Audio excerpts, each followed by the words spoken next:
The number carved into my door this morning was 3. 3 days left. I know that sounds insane, but let me tell you, when you've watched a countdown tick down from 30 to 3, when you've tried everything to stop it, when you've seen what happens in the houses of those who came before you, you start to understand that some things can't be escaped. My name is Hannah Brooks, and I have 3 nights left to live. This is how it started. Before I tell you what's been happening to me, I need you to do something.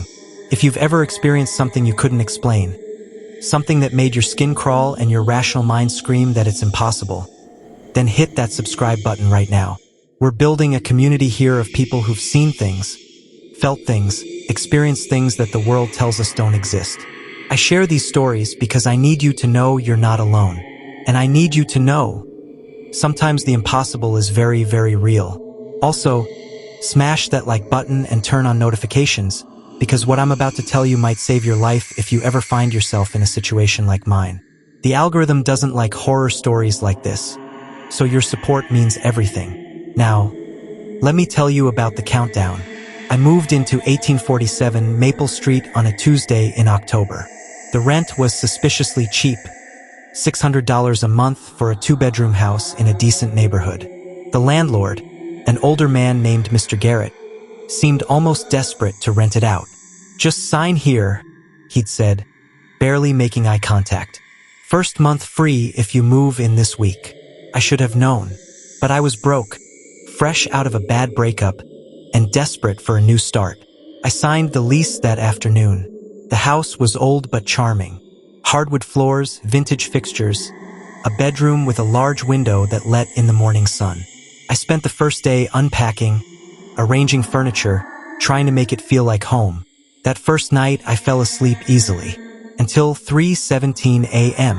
I woke to the sound of my bedroom door creaking open.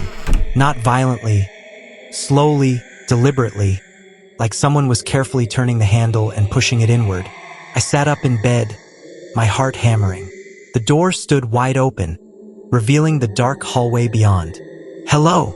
My voice came out as a whisper. Nothing. I got up, checked the hallway, checked the front and back doors. Everything was locked. No signs of a break-in. I convinced myself it was an old house settling, a loose door frame, a draft. I went back to my room, closed the door firmly, and even wedged a shoe against the base to keep it shut. I finally fell back asleep around 4:30 a.m. The next morning, when I opened the door to leave for work, I froze. Carved into the wood on the inside of my bedroom door, right at eye level, was a number, 30. The carving was fresh. Wood shavings had fallen to the floor beneath it. The number was crude but deliberate, about 3 inches tall, gouged deep into the wood. I called the landlord immediately. "Mr. Garrett, there's something carved into my bedroom door. Was this here when I moved in?" There was a long pause. "What does it say?" "It's just a number. 30.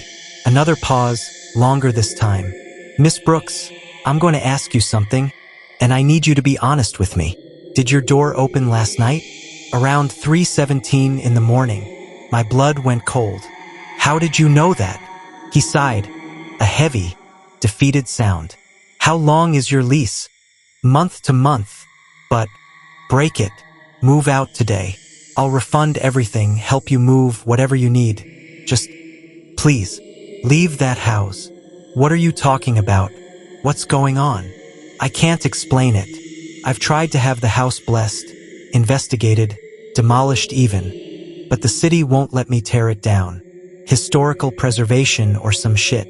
Just please, Hannah, leave." I should have listened, but I just spent an entire day unpacking. I'd given up my old apartment. I had nowhere else to go on such short notice. "I'm not leaving because of a number carved in a door," I said. "If this is some kind of hazing ritual for new tenants, it's not funny." "It's not a joke," he said quietly. "The last tenant, they found her on day 0. Please, Hannah." I hung up. I convinced myself he was crazy, that someone was messing with me, that there was a rational explanation. That night, I barricaded the door. I pushed my dresser in front of it, wedged a chair under the handle, everything I could think of. At 3:17 a.m., I woke to the sound of wood scraping against wood. The dresser was moving. I watched in frozen horror as my dresser slid across the floor. Not quickly, but steadily, deliberately, until it was pushed aside. The chair clattered to the ground, and the door swung open. I grabbed my phone and turned on the flashlight, pointing it at the doorway. Nothing, just the dark hallway. But I could feel it.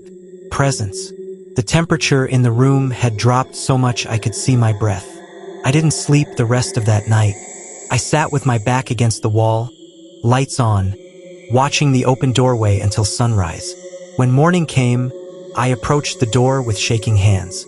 Carved beneath the 30 was a new number, 29. That's when I started to understand. This wasn't random vandalism. This was a countdown. I spent that day researching.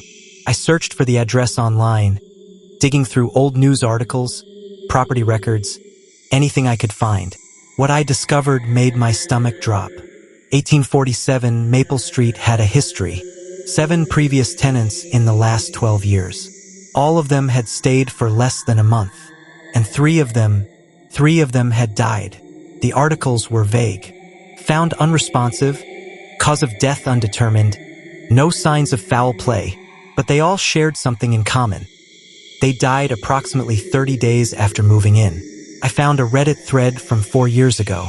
User LonelyDude84 had posted, "Every night at 3:17 a.m. my door opens. Number on the door is counting down. Currently at 22. Is this a prank? Should I call the police?" The comments were mostly jokes and skepticism. But one comment, from a deleted account, simply said, "Get out. Get out now. Don't stay until 0. LonelyDude84 never posted again. I cross-referenced the username with the address through an old Craigslist ad he'd posted selling furniture. Same address, same house. I found his obituary dated exactly 22 days after his Reddit post. I tried everything to stop it. I tried sleeping in the living room at 3:17 a.m. The living room door opened, and the next morning, the number 28 was carved into the coffee table. I tried staying in a hotel. I woke at 3:17 a.m. to my hotel room door standing open, the number 27 carved into the bathroom door. Whatever this was, it was attached to me now, not the house. I went back to Mr. Garrett's office. He wasn't there, but his secretary, an older woman with kind eyes, recognized me. "You're the girl from Maple Street," she said softly. "What number are you at?" 25, I whispered. "How do I stop it?" She shook her head. "Mr. Garrett has been trying to figure that out for years.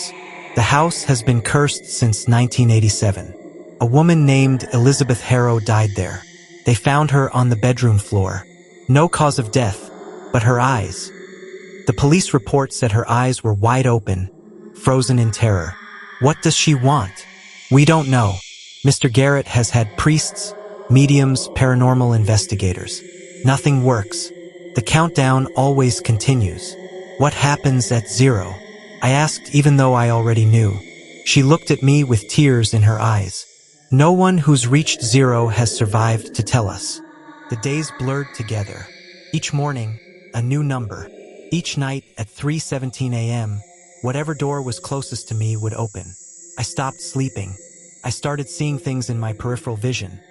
Shadows that moved wrong, shapes in doorways that vanished when I looked directly at them. At day 15, I started hearing whispers. At day 10, I saw her for the first time. A woman in the doorway, pale, translucent, with long dark hair and eyes that were completely black. She didn't move, just stood there, staring at me. I screamed. When I blinked, she was gone. At day 7, I tried to kill myself. I'm not proud of it, but I thought if I died on my terms, maybe I could escape whatever was coming. I couldn't do it. Something stopped me every time. The pills spilled from my hand. The blade wouldn't cut deep enough. It was like an invisible force was preventing me from taking the easy way out. She wanted me alive for day 0.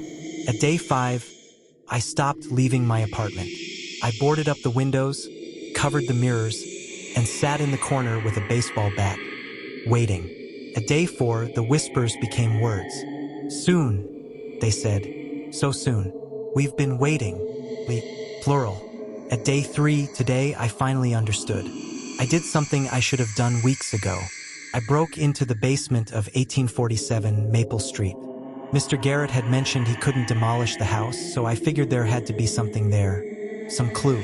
What I found will haunt me for the next 3 days of my life. In the basement, hidden behind a false wall, were 30 graves. 30 small mounds of earth, each with a marker. Crude wooden stakes with numbers carved into them. 1 through 30. And names. Dates. The dates were all different, spanning back to 1987. But they all shared something. They all died at the same address. I recognized some of the names from my research. Lonely Dude 84's real name. The other tenants who died. But there were older graves too. From before the recent deaths. From decades ago. Elizabeth Harrow's grave was the first. Number 1. I did the math. 30 graves. And if each tenant who reached 0 became part of this, whatever this was, I was meant to be number 31. I understand it now. This isn't a haunting. It's a ritual. A feeding. Every 30 days, a door opens. Every day, the countdown ticks down. And when you reach 0, you die. And you join them. 30 souls, trapped, hungry, waiting for the next one. But here's what terrifies me most. I found something else in that basement. A journal. Elizabeth Harrow's journal. She didn't die randomly. She performed a ritual. A summoning. She was trying to contact her dead daughter, trying to bring her back. The ritual required 30 souls, sacrificed over 30 days. She completed it.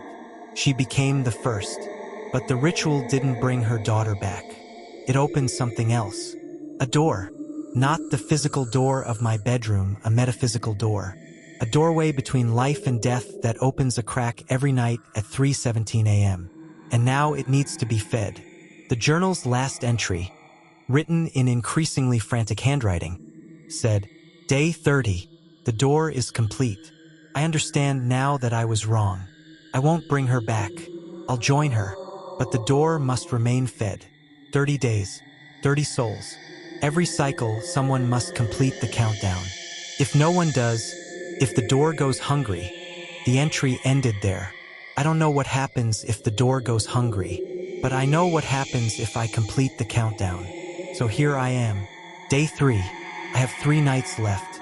I've thought about running, getting on a plane, flying to another country, putting as much distance as possible between me and this thing.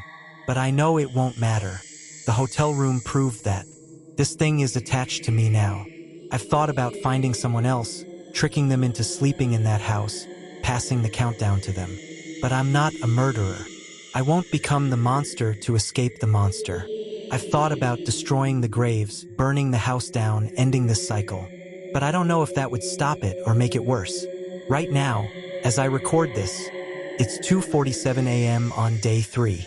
In 30 minutes, my door will open. The number 2 will be carved somewhere nearby. Tomorrow will be day 2, then day 1. Then, I'm uploading this video on a timer. If you're watching this, it means I didn't stop it. It means I either went through with it or I found another way. But I need you to know something. If you ever encounter a house that's too cheap, too perfect, too good to be true, walk away. If your door starts opening at the same time every night, don't ignore it. If you see numbers appearing, counting down, leave immediately. Don't be like me. Don't ignore the warnings. It's 3:15 a.m. now. I can hear footsteps in the hallway. Multiple footsteps. They're all coming this time. The door is starting to open. I can see them, all 30 of them, standing in the doorway. Elizabeth is at the front. Her black eyes are staring at me. Her mouth is moving, but no sound comes out. No, wait, there is sound. They're all whispering the same thing. Join us. Complete the circle. Feed the door. The number 2 is carving itself into my wall right now.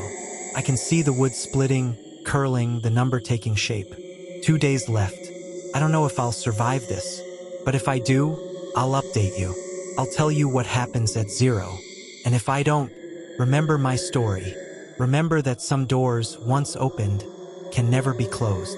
If you made it to the end of this video, thank you for bearing witness to what might be Hannah's final story. If Hannah Brooks updates us, you'll be the first to know. This is why I need you to subscribe. Stories like Hannah's need to be told. Warnings like this need to be shared. Hit that subscribe button, turn on notifications, and share this video with someone who needs to hear it. Drop a comment below. Have you ever experienced a countdown? Have you ever lived in a place where doors opened on their own? Let's talk about it. Let's figure this out together. And if you see Hannah Brooks' name in the news in the next few days, you'll know we were too late. Stay safe out there. Lock your doors. And whatever you do, don't ignore the countdown.